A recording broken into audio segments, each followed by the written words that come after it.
So magandang tanghali po sa atin na sister. Welcome on board.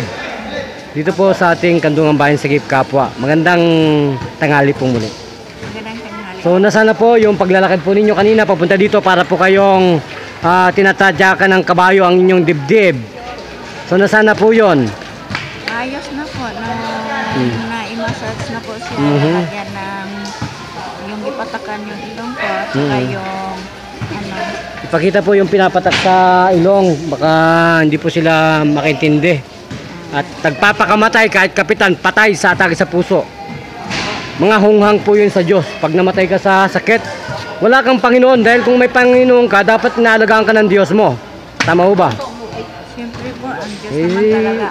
Sabi po ang mga tao, inaalagaan daw sila ng Diyos na buhay, ba't namamatay?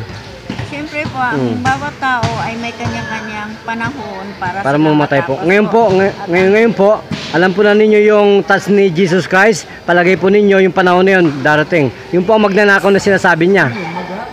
Siyempre po, darating ang panahon kung ano nakatagal ka gitanin sa inyong buhay sa kanya-kanyang paraan po.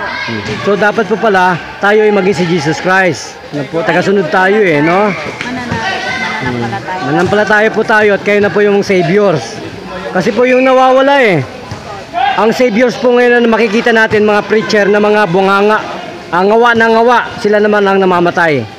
Hindi po nila ma-interpret yung ginagawa ni Jesus Christ. Isang pahid lang nagliliwanag ang mata. Isang pahid lang, katulad po din yung sa inyong kapatid. Halos na po mamatay papunta dito. Pagka-touch lang po ni Jesus Christ, ginawa ko lang po yung touch na yon. Hindi pa po kumukuha ng putik, ay magaling na po ang kapatid mo. Tama ho ba yun?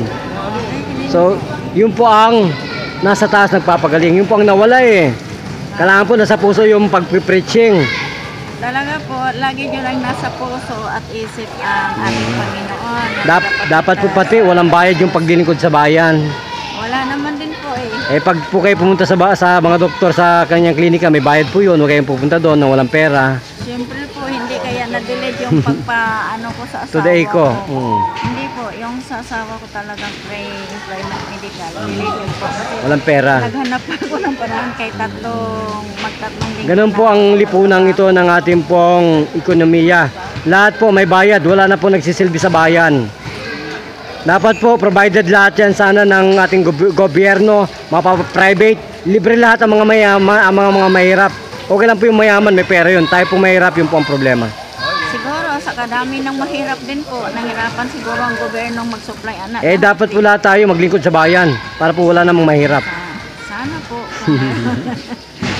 So magpasalamat na po ko sa inyo sa natapong kagalingan. Magpakilala po anong punto na pangalan? Tiskora po. Ano pong apelyido? Grampon. Ilan taong gulang po ang beauty natin? 60 years old na po. Ilan taon na po kayong nagpapacheck up sa doktor at nahihirapan sa puso natin? Ano na po? Pag tuwilang natake ako po. Ako na po. So ngayon po, anong gagawin po ninyo? Sa pag-atake, singot lang po at pahid lang ng lana po. Ano po? Yun lamang po ang gagawin natin. So magpasalamat na po kay Tony Falcon. Yan po ang kakipat natin at kaagapay sa ating pong paglilingkod sa bayan, ang Lingkod Bayan Media. Sige po, magpasalamat na po kayo. Salamat po sa inyo at una-una sa lahat, salamat sa Panginoong Diyos na siyang nagbibigay sa inyo bilang instrumento sa amin.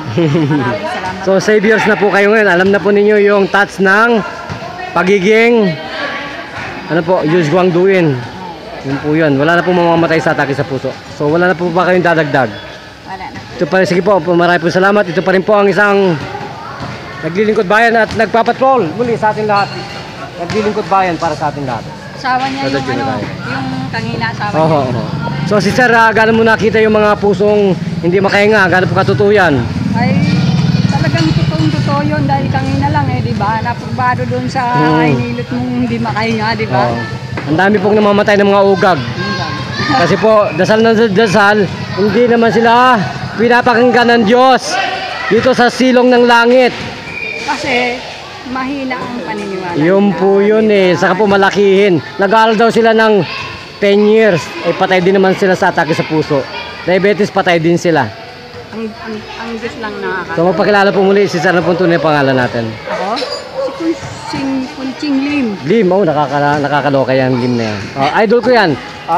Mayor Lim ng Manila, idol kita.